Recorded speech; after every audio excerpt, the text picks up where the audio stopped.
bênção no nome de Jesus.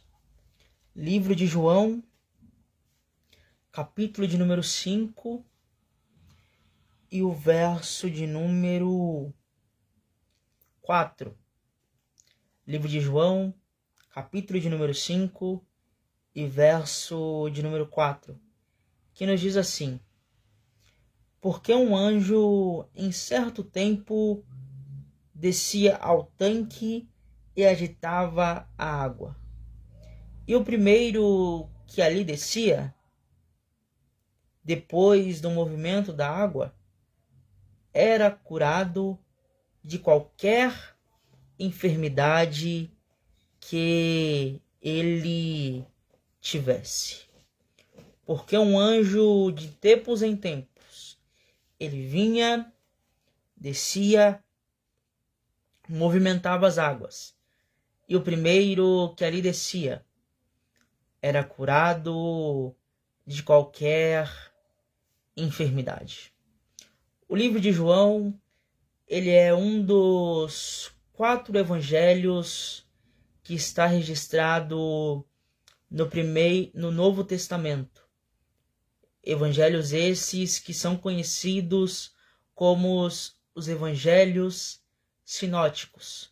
Por que evangelhos sinóticos? Porque há uma semelhança entre eles. Cada autor de cada livro, eles pegavam algumas passagens e relatavam no seu livro da sua maneira. Então, é bem comum você encontrar passagens que está descrita no livro de Marcos, por exemplo, e ela também está escrita no livro de Lucas ou no livro de Mateus. O livro de João, destes outros 3, é o único que se difere um pouco. João, ele é um pouco mais específico na escritura deste livro, pois há algumas passagens que nós vamos encontrar apenas no livro de João. Em João, capítulo 1, a Bíblia vem narrando acerca do Verbo. João, capítulo de número 2, a Bíblia vem narrando acerca do primeiro milagre de Jesus, quando em Caná da Galileia havia ali um casamento. E Jesus, ele foi convidado para este casamento.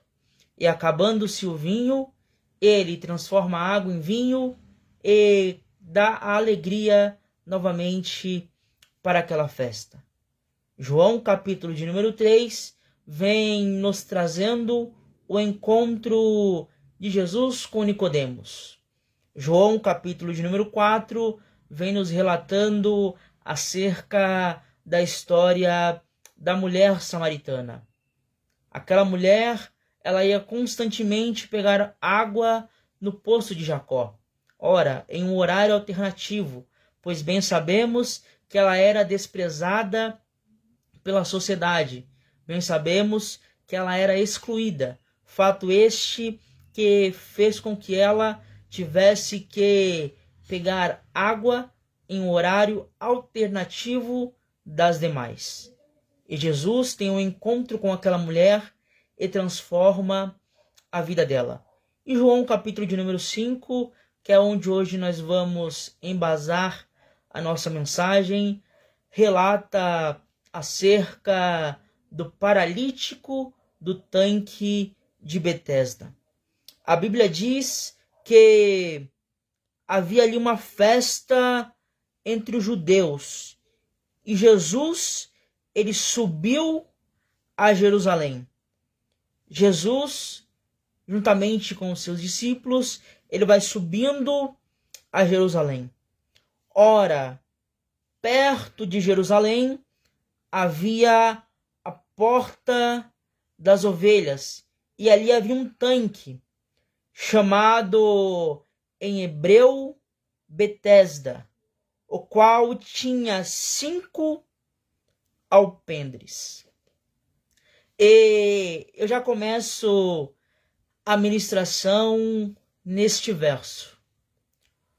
O tanque, em hebraico, ele vai se chamar Betesda, que significa a casa da misericórdia.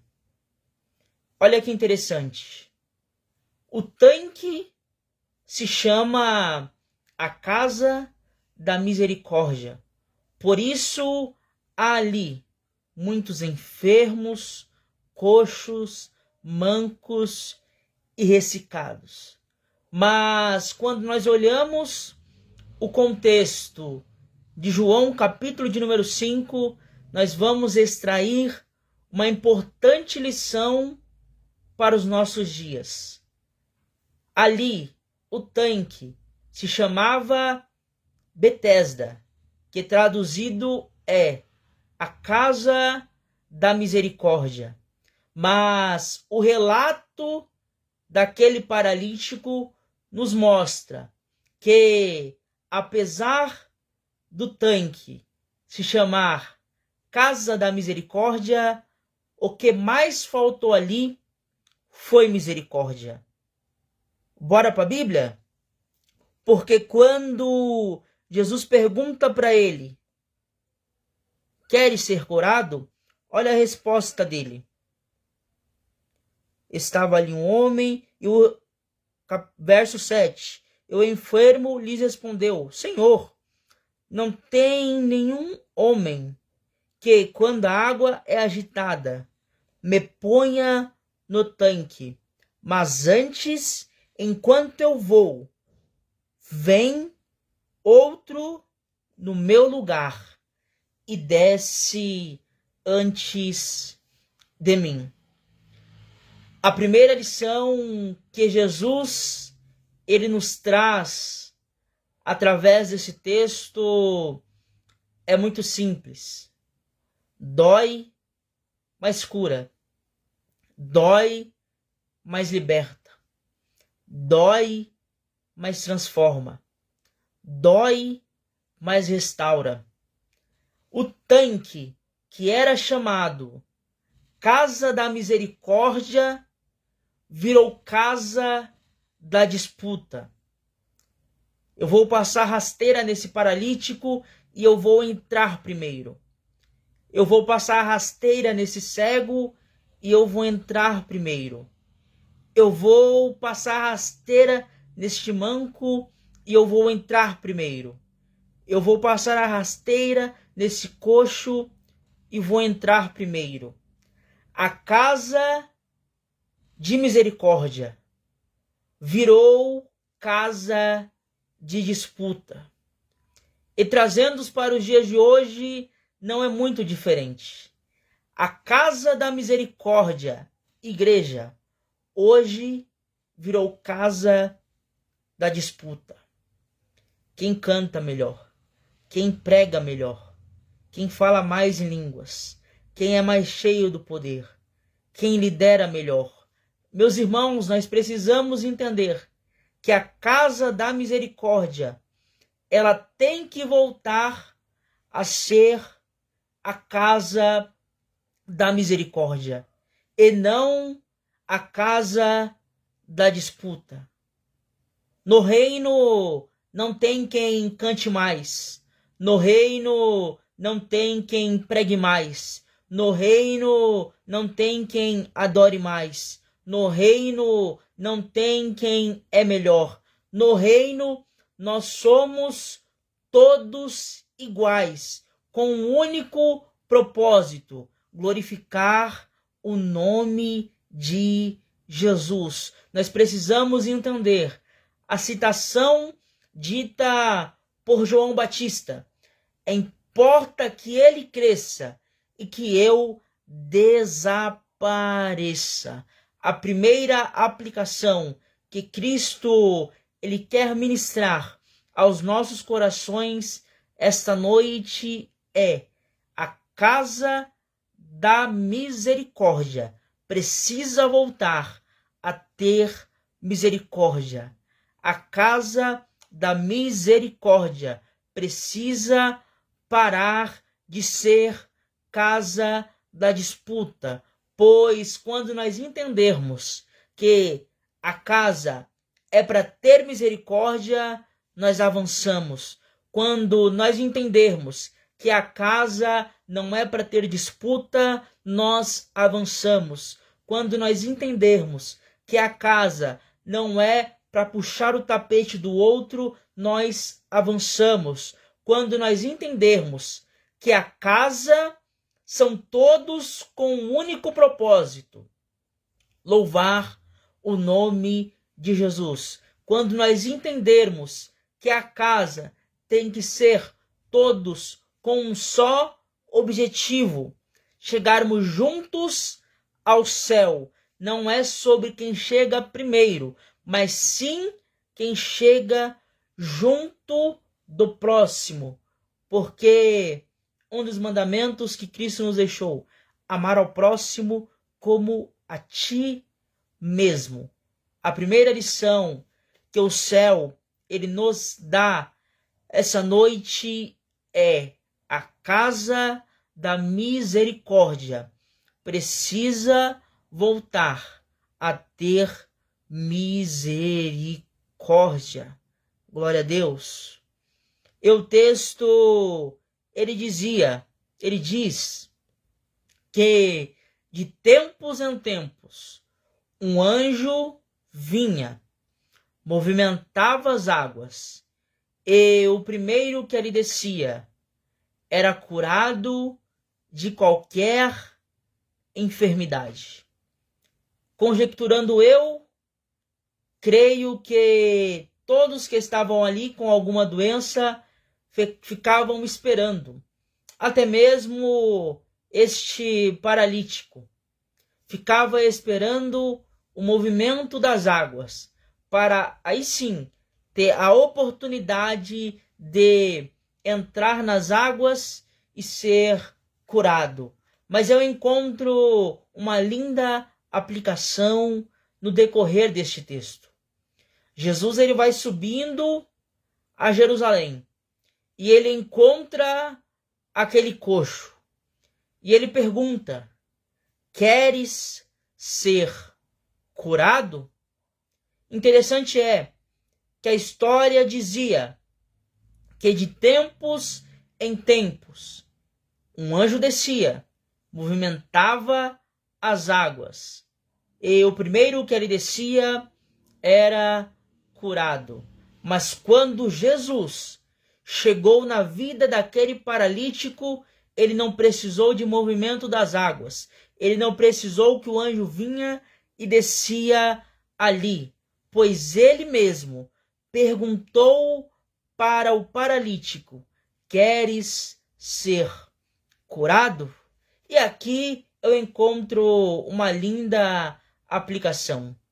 De tempos em tempos, um anjo descia e movimentava, e alguém que descia e alguém que caía naquelas águas era curado. Mas Jesus chegou no silêncio, curando a vida daquele paralítico.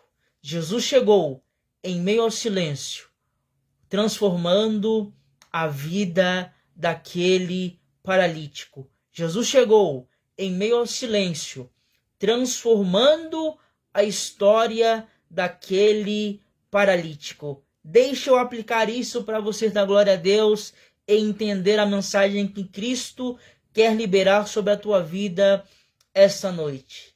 Deus ele opera em meio ao movimento, mas Deus também opera em meio ao silêncio. Em tempos, o anjo vinha, gerava um movimento, e quem descia era curado. Mas Jesus, ele chega em silêncio, sem movimento das águas, e cura aquele homem. Deixa eu dar um recadinho do céu para a tua vida através dessa live. O silêncio do Senhor não é sinal que ele te abandonou.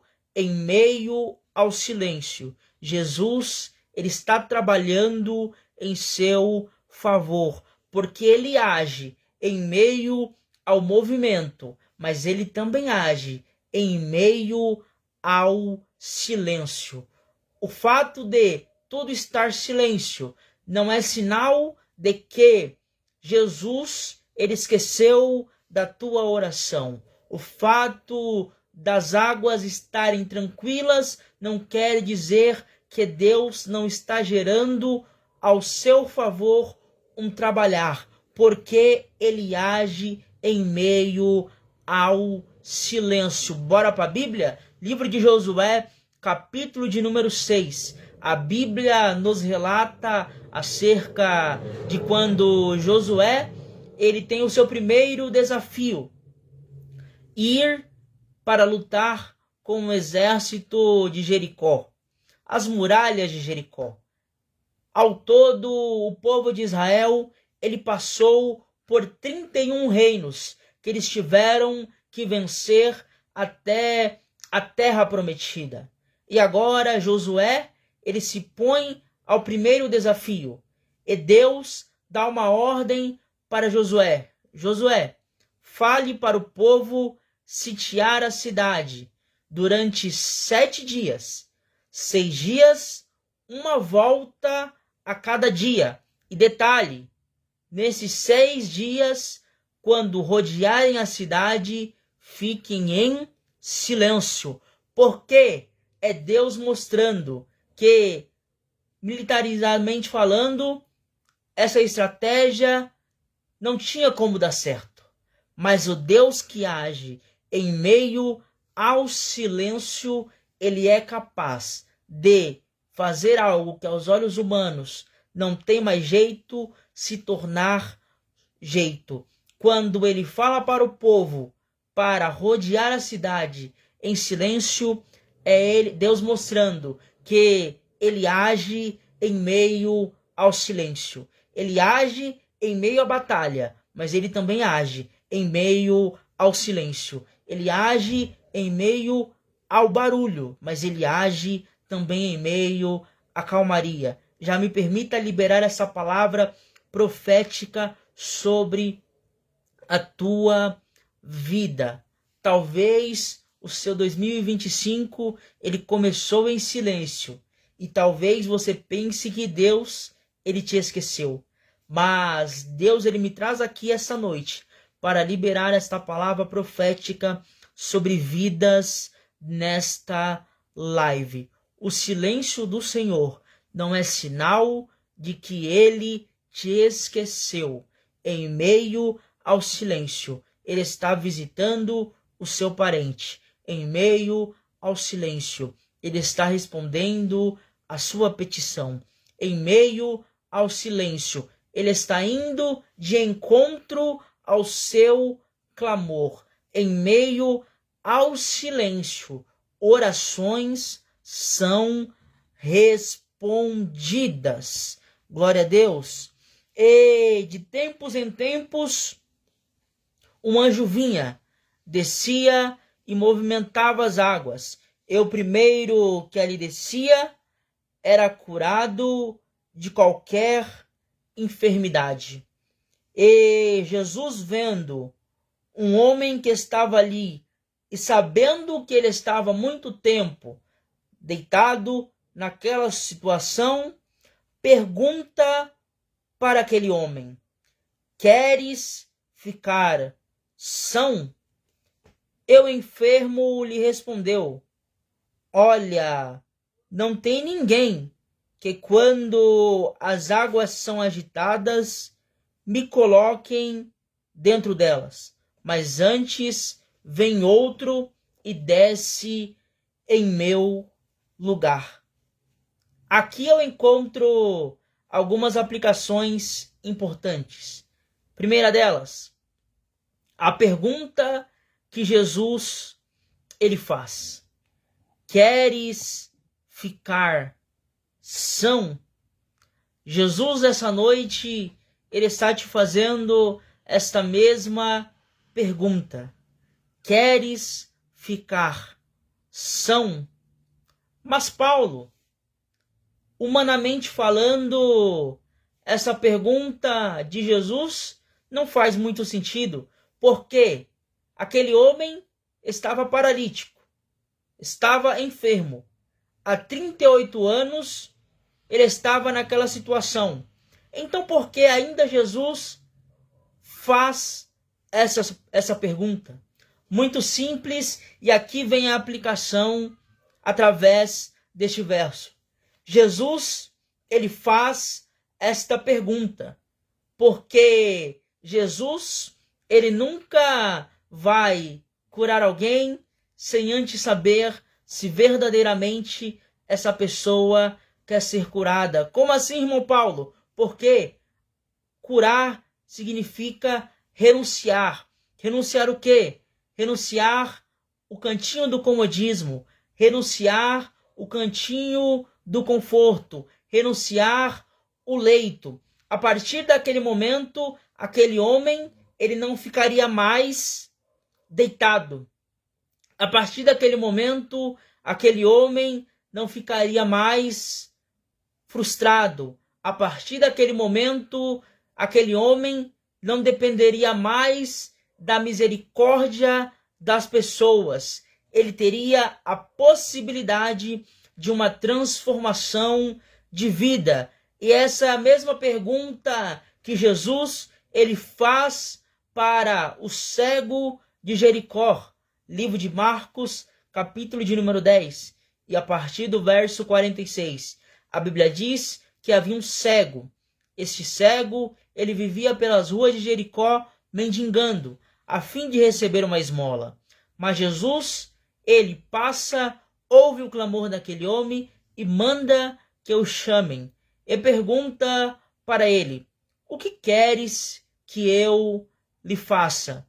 Mas Jesus, talvez eu e você, olhando com os olhos humanos, podemos nos perguntar: mas Jesus, não está escancarado o que precisa ser feito? Mas entenda algo aqui essa noite. Antes de Jesus lhe curar, ele sempre vai lançar esta pergunta: queres ficar são? Mas por que, irmão Paulo? Porque antes de Jesus te curar, primeiro ele quer saber no seu coração se há o desejo da renúncia, se há o desejo da transformação, se há o desejo de abandonar as velhas práticas, se há o desejo de abandonar o velho eu, se há o desejo de a partir deste momento ser uma nova pessoa, não depender mais da misericórdia de ninguém, mas sim ir, levantar-se e ir adiante, não depender mais da esmola de ninguém. Você está lembrado no livro de Atos, capítulo de número 3, a Bíblia diz acerca de um coxo da Porta Formosa. Este homem, ele foi programado pelas pessoas que o carregavam para todos os dias estar ali pedindo uma esmola.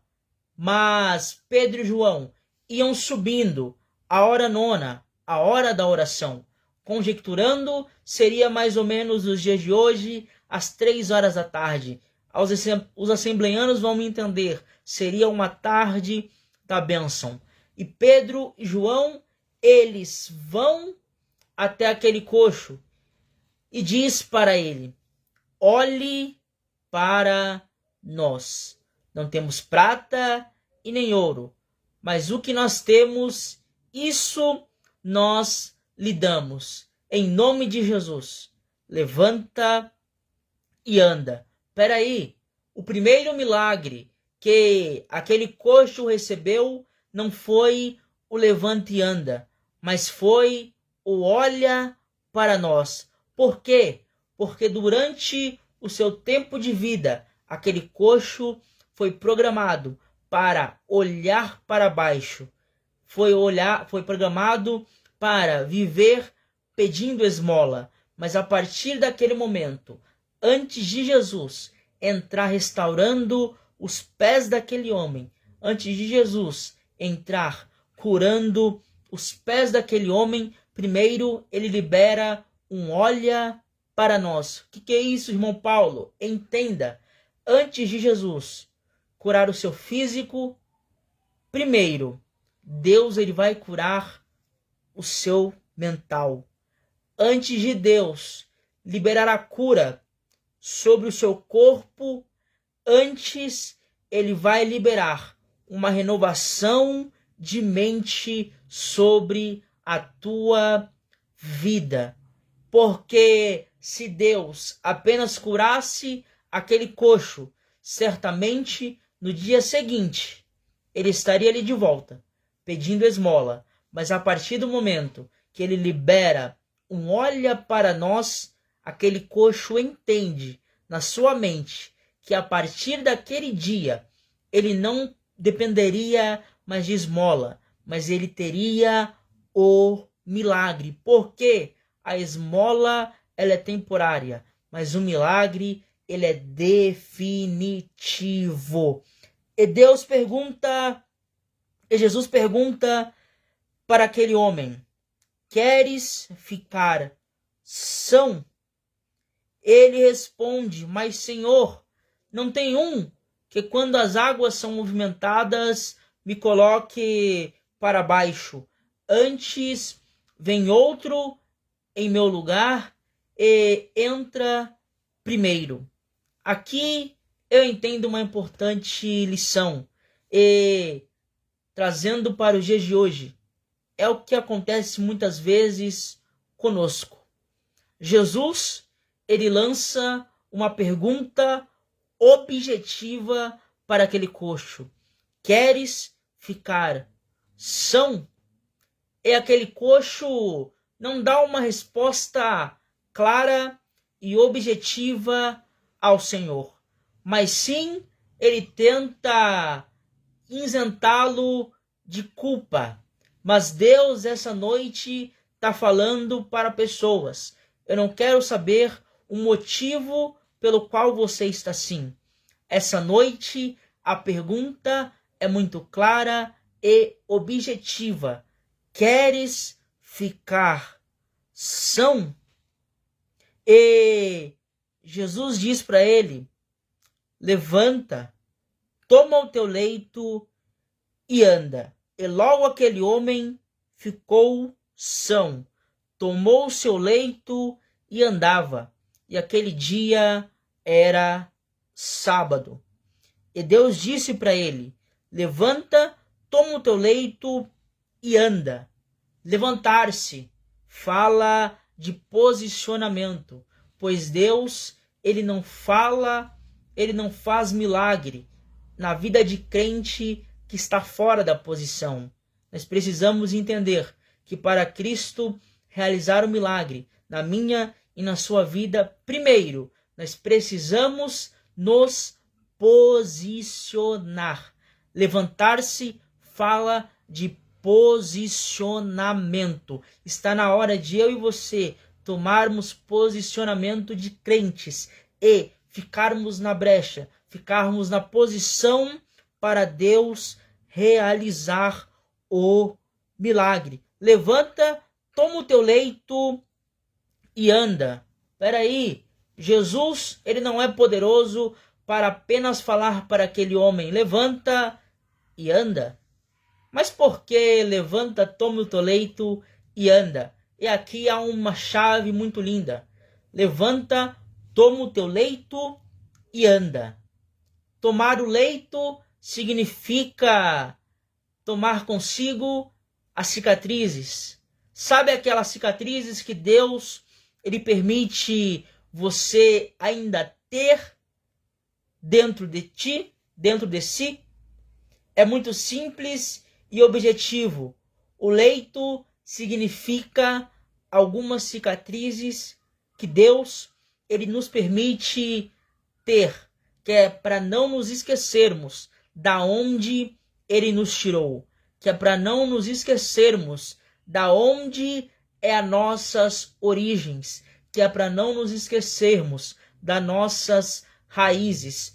O leito representa algumas situações do passado, que é para quando nós olharmos para o leito, a gente lembre quem nos curou, para quando nós olharmos para o leito, nos lembremos quem nos restaurou, para que quando o nariz empinar, o orgulho querer falar maior, nós lembremos ao olhar para o leito, que não é sobre mim e sobre você, mas sobre aquele que nos curou. O leito representa algumas marcas que Cristo permite eu e você termos para que nós não nos esquecermos da nossa origem. Ele pode fazer o nosso ministério deslanchar, mas nós não podemos nos esquecer que é para tudo honra e glória do nome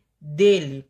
Você pode cantar nos maiores congressos, mas você tem que entender que é tudo para honra e para glória do nome dele. Carregue o leito, pois o leito representa as marcas que são geradas para que nós não nos esquecermos das nossas origens. E ele diz: levanta, toma o teu leito e anda. E logo aquele homem ficou são, tomou o seu leito e andava. E aquele dia era sábado. E aqui eu termino a nossa mensagem essa noite. E aquele dia era sábado. Nós sabemos que a lei daquela época proibia fazer qualquer tipo de trabalho no dia de sábado. Mas Jesus chegou curando aquele homem em um dia de sábado. Deixa eu liberar isso para você entender em nome de Jesus. A lei falava que não podia curar no sábado, só podia ter trabalhos até sexta-feira. Mas Jesus chegou transformando a vida daquele homem em um dia de sábado. Por que, irmão Paulo? Porque se for para te curar, se for para te restaurar, se for para te transformar, Jesus, ele chega quebrando protocolos. Bora para a Bíblia? Tá lembrado no livro de Êxodo? A Bíblia diz que havia um decreto faraônico, que todo menino que nascesse era para ser morto, pois Faraó queria que paralisasse o crescimento do povo hebreu. Mas em meio a um decreto faraônico, Joquebede gera Moisés. E Moisés, ele é o precursor para o povo sair do Egito e ir até a terra prometida. Em meio a um decreto de Faraó, Deus fez Joquebede gerar, porque Deus é o Deus que quebra protocolos. Você está lembrado na história da mulher curva? 18 anos, um espírito de enfermidade, o espírito de Satanás, ele aprisionou aquela mulher, fazendo com que ela olhasse para baixo. Ela ia constantemente à sinagoga e olhava para baixo e ficava ali, entrava e saía olhando para baixo. E eu gosto muito dessa citação no livro de Lucas, porque bem sabemos que Lucas era um doutor. E a Bíblia diz que Lucas diz assim: não podendo mais ser curada. Mas versos abaixo mostra que Jesus, havendo a chama para si, e fale para aquela mulher: estás livre da sua enfermidade. Lucas era doutor, Lucas sabia de medicina, mas Lucas deu um diagnóstico da terra. E após o diagnóstico da terra, o céu começou a trabalhar em favor daquela mulher. Eu não sei qual foi o diagnóstico que a terra colocou sobre você, mas nessa noite, Deus, ele manda eu lhe entregar esta mensagem, que quando os recursos da terra se esgotam, os recursos celestiais começam a trabalhar em seu favor. Para Lucas, o médico já estava terminado, mas o médico dos médicos chegou curando aquela mulher, chegou dando um novo direcionamento para aquela mulher, pois Deus é o Deus que quebra protocolos. Que você fique com essa palavra no nome do Senhor Jesus Cristo. Eu quero